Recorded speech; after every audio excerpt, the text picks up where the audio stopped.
Thank you so much for joining. This is our last in a series of 6 webinars. And I'll kind of recap the webinars here in just a couple of minutes. We're focusing today on the targeted technical assistance that we're going to be doing after the first of the year. This is to help to prime the pump and help you all get ready for that TTA that's coming up here very, very soon. Thanks so much for joining. If you have any issues throughout the course of the webinar, please just reach out to Natalie Cardenas if you need to. We also do have captions running that are human provided. We appreciate our captioners being on with us today. The slide deck and resources are at a link. There's actually a QR code that will take you to the series. The link is in the chat to get you to the slide deck for this webinar. And the recording will be up and posted within 24 to 48 business hours on our resources page. If you do want to communicate, please use the chat to respond to any presenter prompts and to communicate with other attendees, to pose questions. And you can feel free to use a react button to raise your hand and ask any clarifying questions as we go as well. We'll try to get to all the questions near the end. If we miss anything, we'll try to come back to it with time that we have at the end of our time together today. So throughout this series, we've had a number of facilitators, and everybody who's present will introduce themselves. Hi, I'm Rob Carr. I'm a digital accessibility specialist with NCADEMI. Christopher Phillips is a technical assistant specialist, can't join us today. And if the rest of the team would chime in and say hello. Hey everyone, I'm Jenna Fallbush, another technical assistant specialist. Cynthia Curry, Project Director. Thanks so much for joining us today. Hi, Kristen Perez-Rickles, a technical assistant specialist. Very good, very good. Well, thank you all for putting this together. This has been a big lift by people. I know people have lifted more weight on this than I have, so it's been a pleasure to be a part of, though. In terms of the goals that we have, what we're aiming to do with this series is to prepare state and local education teams to implement the quality indicators for the provision and use of accessible materials in pre-K through 12 systems. And I'll kind of recap how we've gone about doing that up to this point. And then the point of today's webinar is to discuss and build a foundation for the upcoming targeted technical assistance that will begin, like I said, next month in January of 2026. So how did we get to this point? We started with the foundations. We started with just an overview and a kind of a foundational webinar in the first one. Our second webinar focused on introducing you to the quality indicators and readiness. Webinar 3 focused on accessible digital educational material indicators, and we followed that up in the fourth in the series, focusing on accessible format or alternate format indicators. The last webinar that we did was on self-assessment, and today, as I've said, we're going to talk about TTA readiness. All of those webinars are posted up on the website as well. So if you missed one or you want to go back and refer back to something, webinar recordings and materials are posted. So with that, I'm going to transition over and thank you all again for coming and look forward to the time we get to spend together today.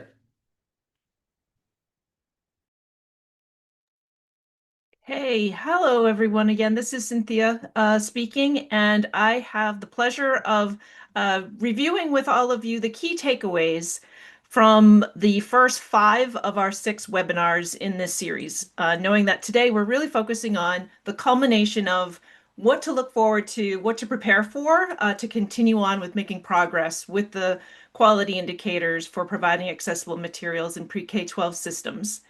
As a reminder, everything is archived. All of the webinars have been recorded and archived. All the accompanying resources, all the calls to action are available on the webinar series and resources page. When you scroll down, you'll find the links to all of the webinar resources and a YouTube playlist of all of the recordings.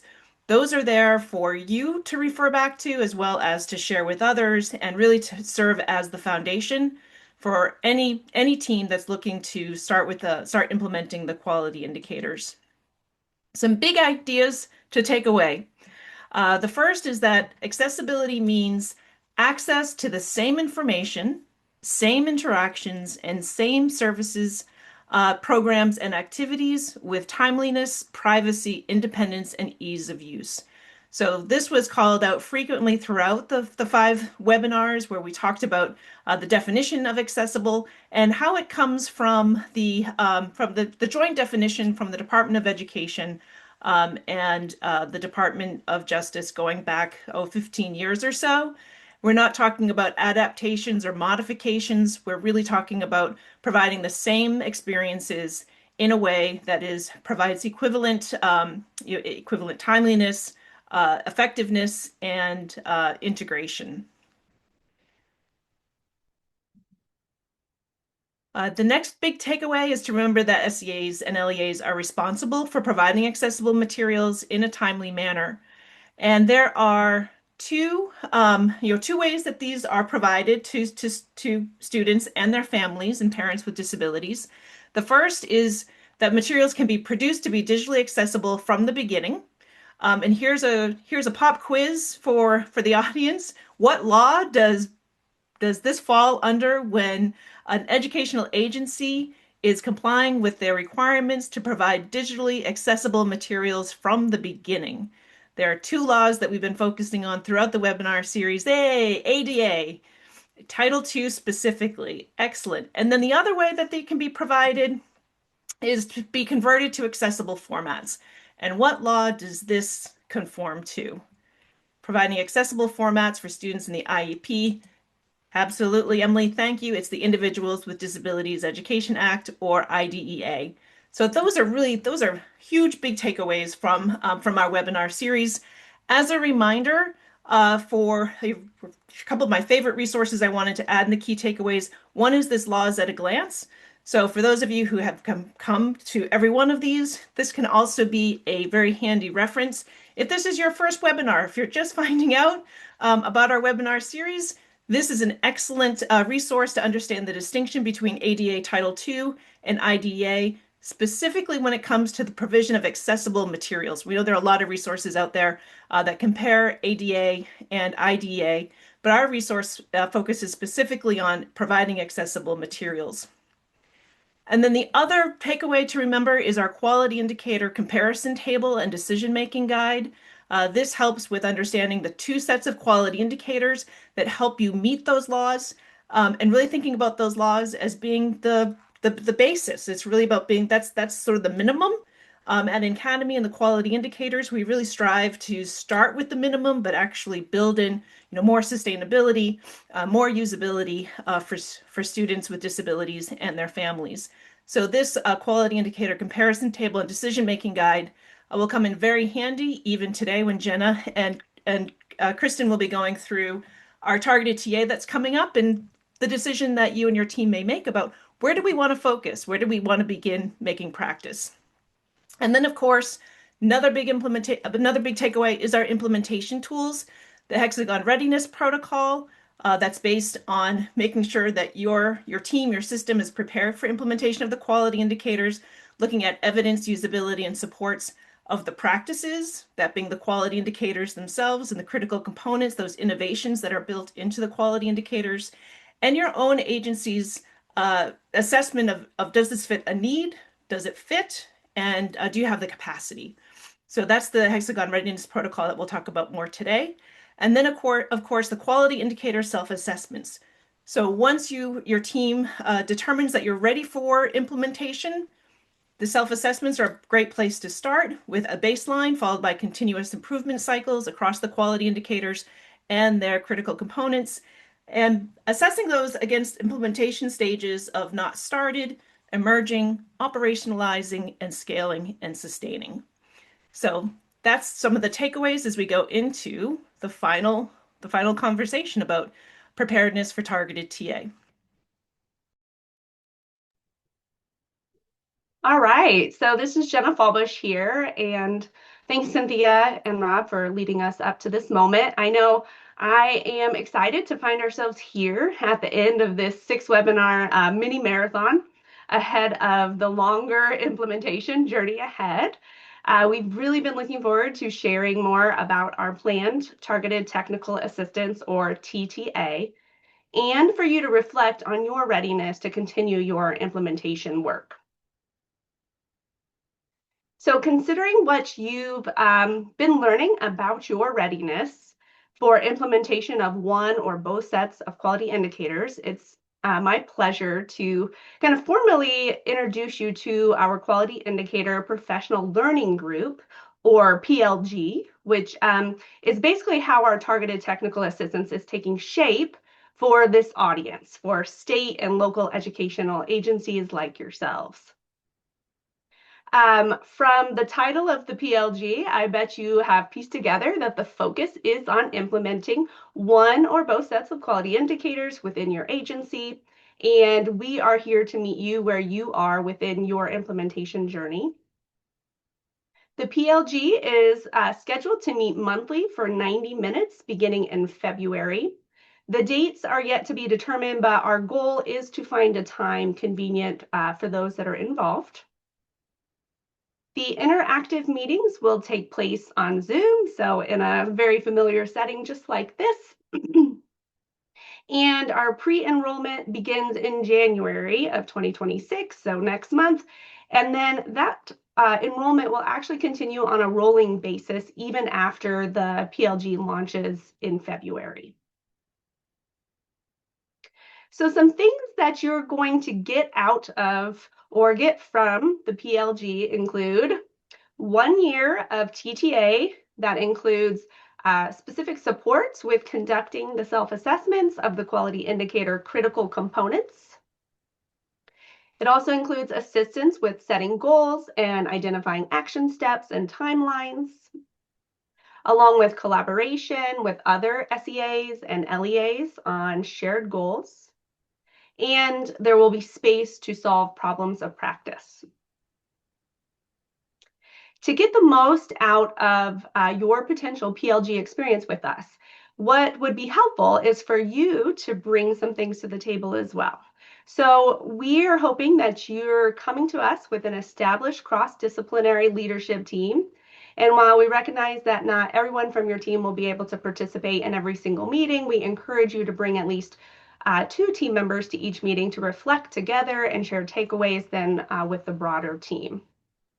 We also encourage regular attendance to maintain your progress. We ask that you attend with an implementation mindset. So that means you're open to reflection and feedback and change in your agency, as well as being vulnerable in a space to share your challenges and celebrate your successes and those of the other agencies as well. And commitment to the process, even when the progress seems really slow or extra challenging. It is our goal to design this PLG so that you really are motivated to actively participate and see clear value in your involvement. And lastly, we ask you to share bi-monthly progress updates on the goals that your team has set for yourselves. That'll be a way for us to check in and make sure that the PLG is supporting you in the way that you need, and to just kind of reset and check in as far as the other agency progress too, and keep agencies with similar goals aligned. So at this point, I hope you're asking yourself, well, how do I enroll? Because we want all you folks here with us today to be really considering this opportunity. So there are 3 enrollment to-dos.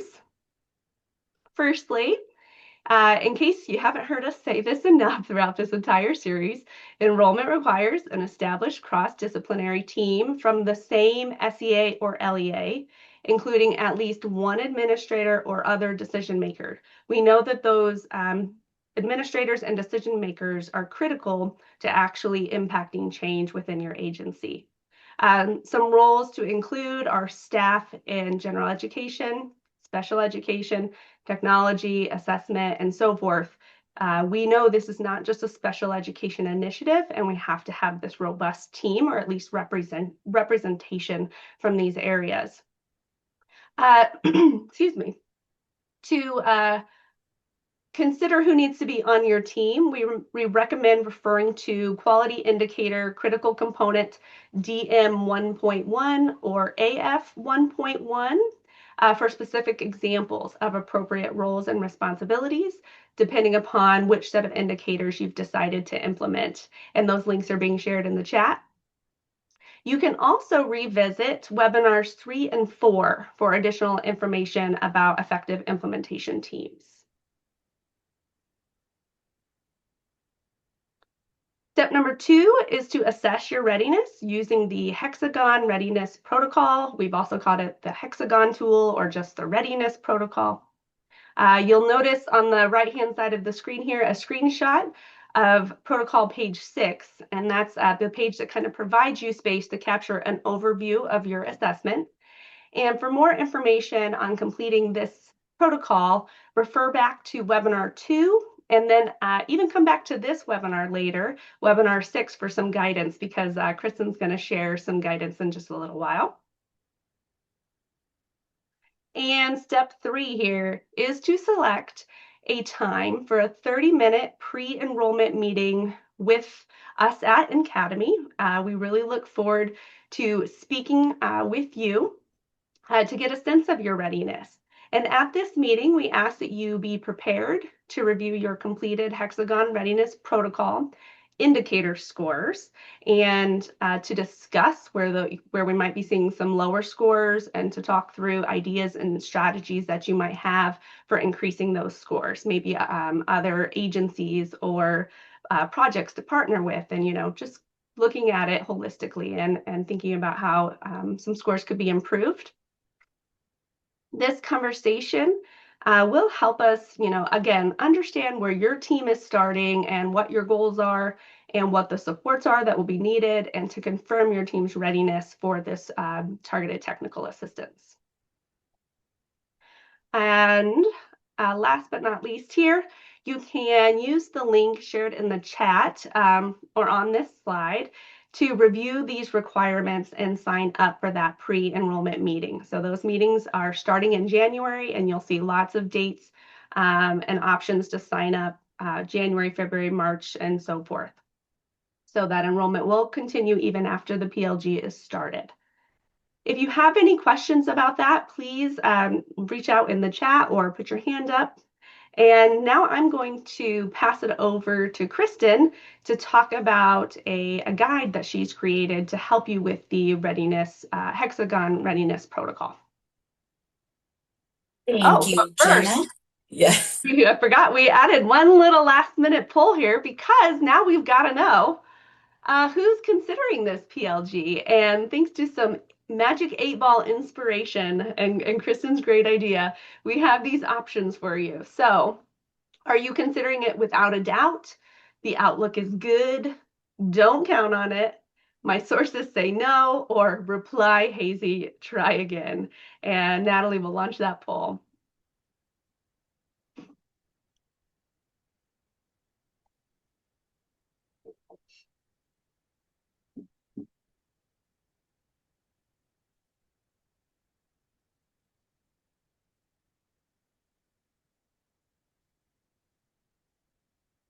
As the poll responses are coming in, I do have a question about, excuse me, an estimate of time for completing the readiness protocol.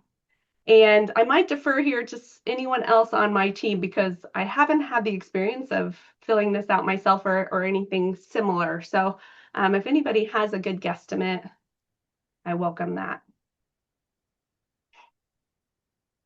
Yes, go ahead, Cynthia. Oh, this is Cynthia. I was just going to say, because Kristen's going to be going right into the readiness protocol, that might be a good thing to address after we complete the conversation about the poll. It's an excellent question. Yes, Perfect. thank you very much, Corinne, for that question. This is Kristen. We will talk about kind of a plan to complete the readiness protocol. And as we walk through some of that planning, you'll get a better idea of the effort, capacity, and time it'll take for your specific agency to complete. Thank you for the question. All right, I'm going to go ahead and share the results. So we have a mixed bag here of 19 respondents. Somebody said that the outlook is good. We've got a couple that say don't count on it, but I know that that might mean that you're going about this journey independently, or as Mary said, you're still trying to get some buy-in and engagement within your agency. So maybe there's, still a future ahead for your agency and this PLG. My sources say no, not at this time. Again, you might be going independently or have other plans, and reply hazy, try again. Maybe still thinking about it a little bit and trying to get a better understanding of the full commitment and where your agency is starting.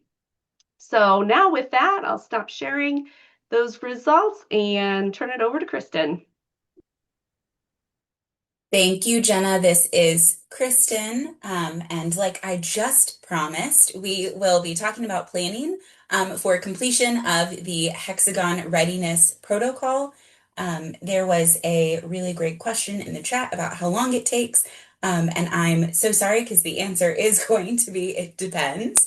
And we'll talk about what it depends on as we walk through kind of this planning consideration process. So, first thing is first, before you complete the readiness protocol, you need to identify if you are assessing readiness to implement the quality indicators for accessible formats under IDEA, or if you will be assessing readiness to implement accessible digital educational materials under ADA Title II, or both if you are incredibly ambitious.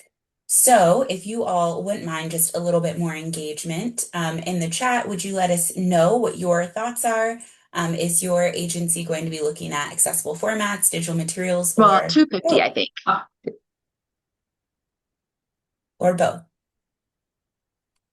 All right, we have 1 and 2 for digital materials. Anyone else? Okay. We also want to make sure that you all have the opportunity to ask any clarifying or lingering questions or wonderings about the quality indicators and about their implementation before you jump into the readiness. Does anyone have any lingering questions that the entire group would benefit from? Okay. If you have not seen all of the webinars up to this point, we would encourage you before you dive in to the readiness protocol that you review each of those webinars so that you have a broad understanding of the quality indicators for both accessible formats and accessible digital educational materials.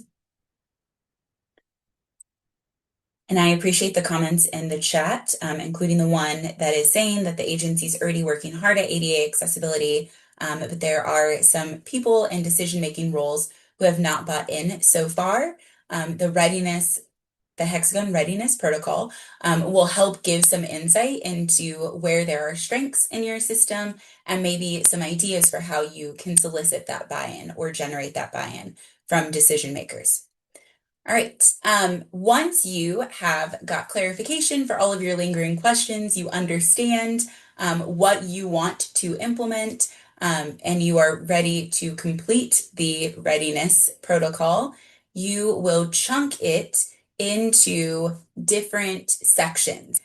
The readiness protocol can seem overwhelming because there are 6 indicators in our Hexagon readiness tool for you to evaluate, and 6 is a lot as you think of all of the data and the resources and personnel who would be relevant to these discussions around each of the indicators. It can seem overwhelming. So our recommendation is that you think of each of these indicators as their own distinct discussions to start with. So what that means, and we have a Hexagon Readiness Protocol Planning Guide in these slides for you and in the chat for you, hopefully. All right, and what that tool looks like is, are you all seeing my screen? Yes. Okay. Yes. Thank you for confirming. Okay, so what that looks like is this. It gives you the steps for evaluating the Hexagon indicator readiness. So you would review the discussion questions for each of the Hexagon indicators first, and then identify and document what relevant data must be gathered to respond to those questions. Determine and document what existing resources should be reviewed before and during your Hexagon indicator discussion. So this would be any of your agency-specific tools or existing resources. As somebody in the chat has said, they're working hard on ADA accessibility already. And so some of that information would be relevant or pertinent to some of your readiness potentially. And then name and document any specific personnel by role and name, if you know it, who have relevant responsibilities or expertise related to that specific hexagon indicator. So if there is somebody in your agency who has responsibility for managing initiatives related to accessibility or related to curriculum, you might include them in some of your discussions in the area of fit, for instance, right? And so thinking through not just the specific responsibilities, but then also expertise. Is there somebody in your agency whose current responsibilities are not related, but who has relevant experience and expertise and history in that area, who could lend some additional contextual understanding to the agency's readiness? Name and document those specific personnel, even if they will not be longstanding participants in your implementation team. It's really important that you involve anyone with relevant understanding so that you have a really clear and holistic, to use Jenna's word, holistic picture of what is happening in your agency and in your specific context. And then once you have documented all of that, you'll gather all of the identified data, resources, and personnel, and you'll engage in that discussion using the questions that are provided for you within the Hexagon Readiness Protocol and any other relevant questions that are generated naturally in that discussion.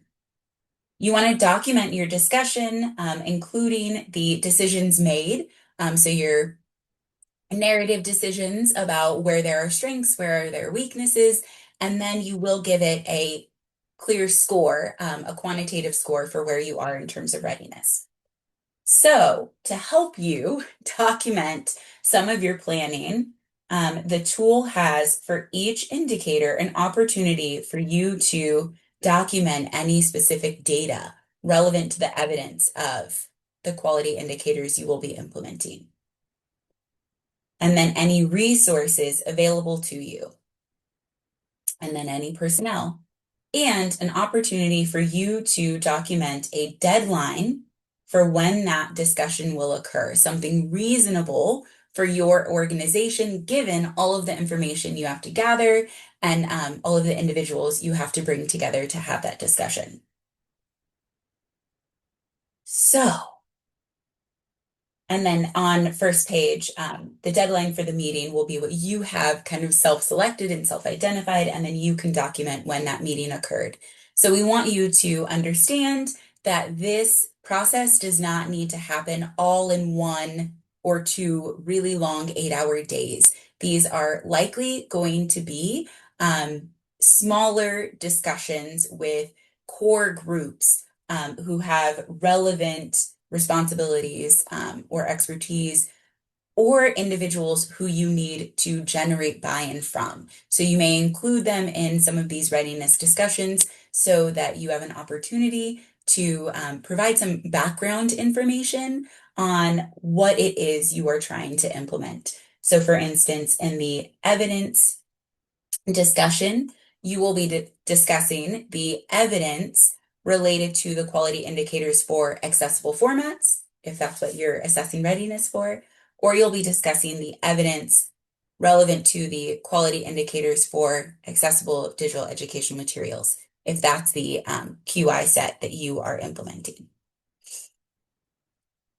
Okay, we did want to make a note that the evidence, usability, and supports hexagon indicators are all practice indicators that have associated information already embedded within the readiness tool for your use. So you will see that under resources with the page numbers of where you could find that information.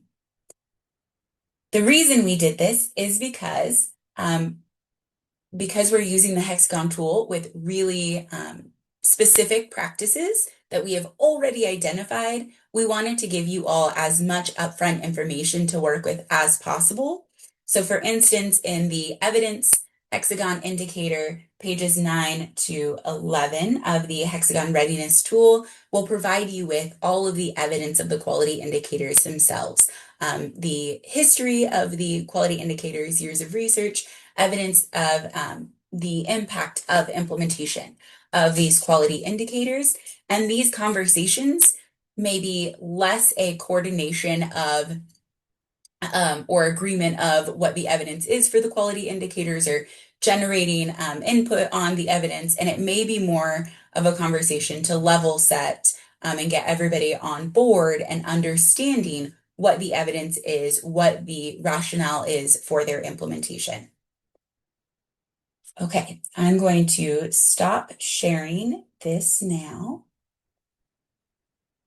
and go back to the slide deck.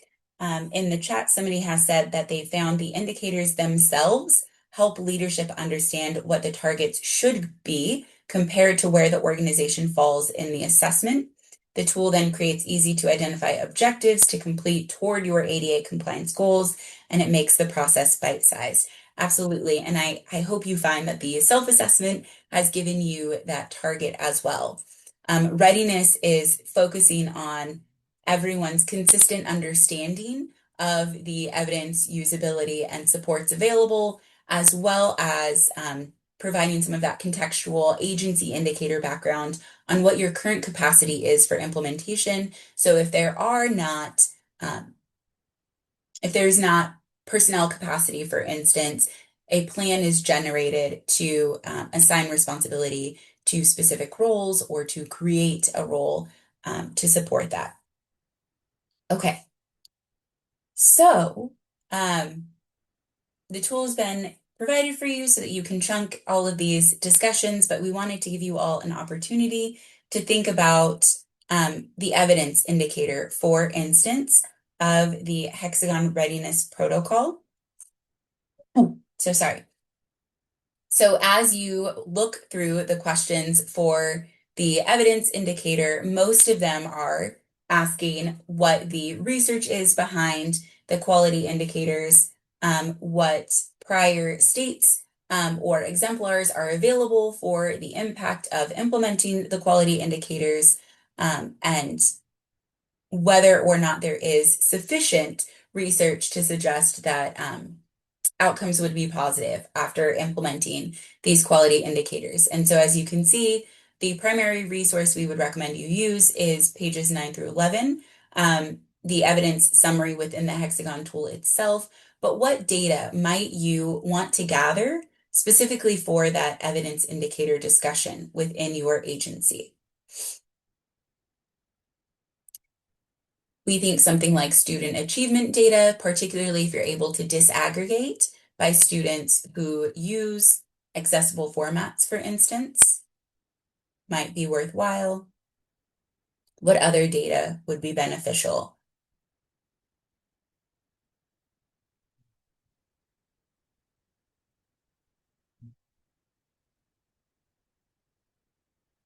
Okay. Potentially some data on your existing curriculum resources and how many of them have digital accessibility built in might be worthwhile.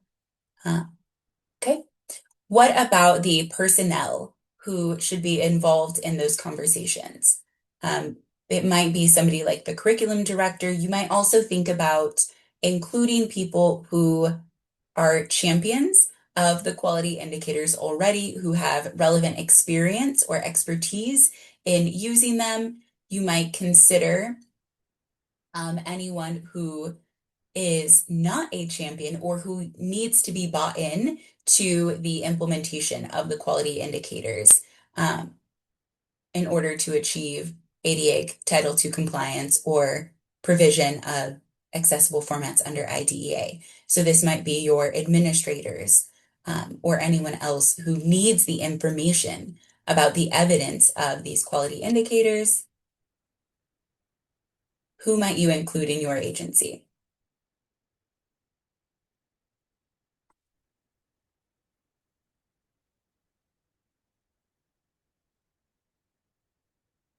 Okay. Our recommendation is Cynthia in the chat so that she would include her ed tech director, which I think is a great person to include. Any other ideas?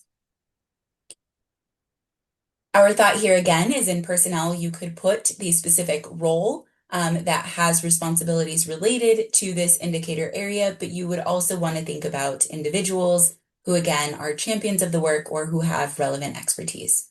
Okay. Paraprofessionals who work with students who use assistive technology, absolutely. You might think about your lead speech language pathologist for those who use assistive technology, or your assistive technology team itself, yes. Occupational therapists, potentially. Great. Teachers of the visually impaired, absolutely. Thank you for that, Beth. Great. Thank you all for your engagement with this. So once you have an opportunity to fill out this practice planning tool, it'll give you a better idea of how much information and people you need to generate together. Given the size of your agency itself, that'll also dictate how long the full process of completing the readiness protocol will take. Your capacity to coordinate and meet will help guide some of that, duration of time as well. For each indicator, the range would likely be somewhere between an hour to, I would say no more than 3 hours per indicator, and that feels like it's on the high end. Once you complete this planning process, you'll be able to gather all of that information in advance, and the discussions themselves will be reviewing existing data resources and really digging into those discussions. The readiness protocol is not the self-assessment, so you're not yet saying how far into implementation you are. You'll just be looking at what is available to you in order to begin this implementation work or to participate in deeper implementation activities through the targeted technical assistance. Okay. Any other questions about planning to complete the Hexagon Readiness Protocol? All right. With that, we will engage in a look ahead, and I will pass it over to Cynthia. Great. Thank you so much, Kristen. And can we all give Kristen a hand on that planning guide? So this was, Kristen's vision for how to help our targeted technical assistance recipients and our universal technical assistance recipients, understand how to approach the readiness protocol, some of those first steps, everything from, how do you physically fill it in to how do you conceptually think about the Hexagon Readiness Protocol. So thank you so much to Kristen. And of course, as you're moving ahead with using it, don't hesitate to reach out to us for continued assistance. Speaking of looking ahead, we would love to find out from you what worked well with this webinar series, because we will be continuing to provide both targeted technical assistance through the professional learning group, and we'll also be continuing to provide other types of technical assistance. We will continue with webinars that are available to everybody. We'll be assisting with developing various resources related to the quality indicators, everything from accessibility in procurement to creating accessible content. So we have an evaluation survey. Whether you attended one webinar or all six, whether you caught some of the recordings, your feedback really matters to us. We want to know what worked well, what might need improvement, and the extent of your learning, because that helps us better understand our impact. There is the link in the chat. Thank you, Natalie. There's a QR code if you want to do this on your phone or a tablet. We are actually going to give you a few minutes to get started now to make sure that your data is starting to get collected while we have you here. So we're just going to pause on the webinar just for a few minutes. Please stay, however, please don't go anywhere. We actually have more content to come, including hearing from one of your peers here who has been participating in this webinar series with some recommendations. So we kind of held that to try to keep your attention and keep you engaged for the full webinar. And obviously there'll be time for Q&A as well. So we will sit back for a couple of minutes and give you time to focus on the evaluation. Thank you so much for taking the time to do this. Okay, so we're going to continue with the webinar. Please be sure to go back and complete the survey if you haven't had time to finish it. And thank you again for your feedback. Moving from onboarding to action. So this webinar series really has been about awareness, about preparation, and as Jenna so creatively with her series of the plants growing across the 6 webinars, we're hopefully in full bloom and ready to start thinking about how we're going to use all of these resources and these tools in practice.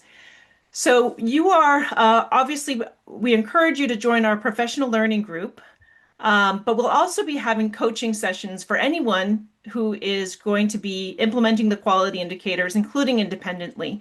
Our goal was for this webinar series and the resources to be useful to teams that are implementing the quality indicators independently or in partnership and collaboration with NCADEMI and other states and school districts that are working on the quality indicators.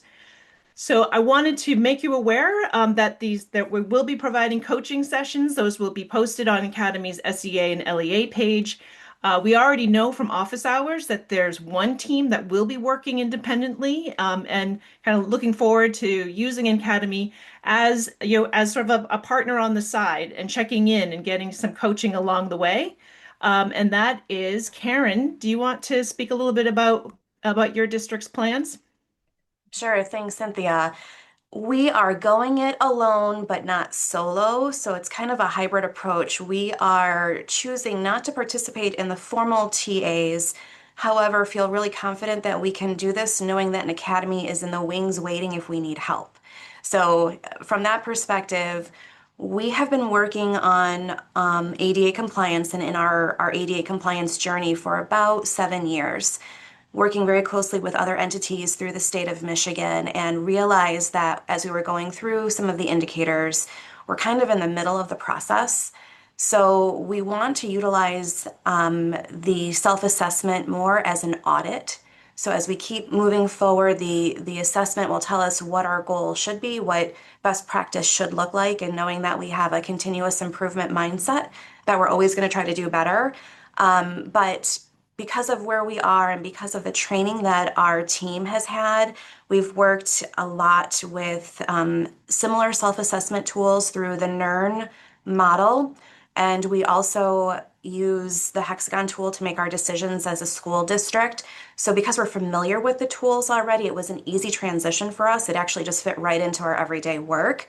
But with that in mind, we want to make sure that we're reflecting carefully so that we understand what our next steps will be, and then build this into our culture of practice. So what does this look like when we get through the first assessment?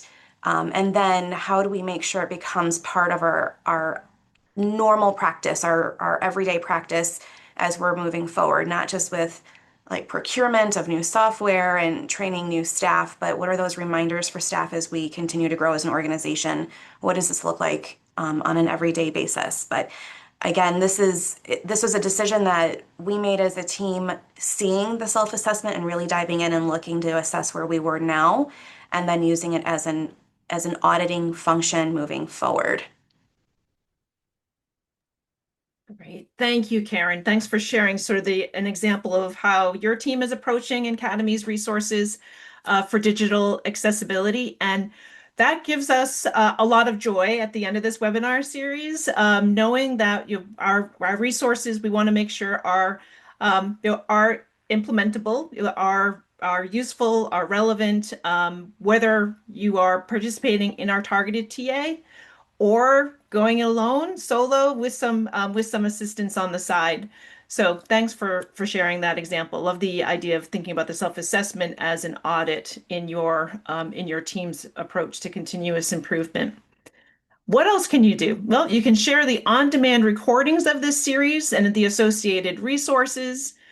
Be sure to, obviously, with other colleagues within your district, sharing them with your state educational agency or other leaders within your agency. Be sure to make sure that everybody that has an impact on the materials that are being provided to students in your setting are aware of these resources. Reach out to us anytime through phone, through our contact is on the next slide, through email, and of course subscribe to our newsletter. That's going to be the best way. Our newsletter is actually going to start monthly in January. So if you subscribe to that, you will get timely updates on resources as they become available.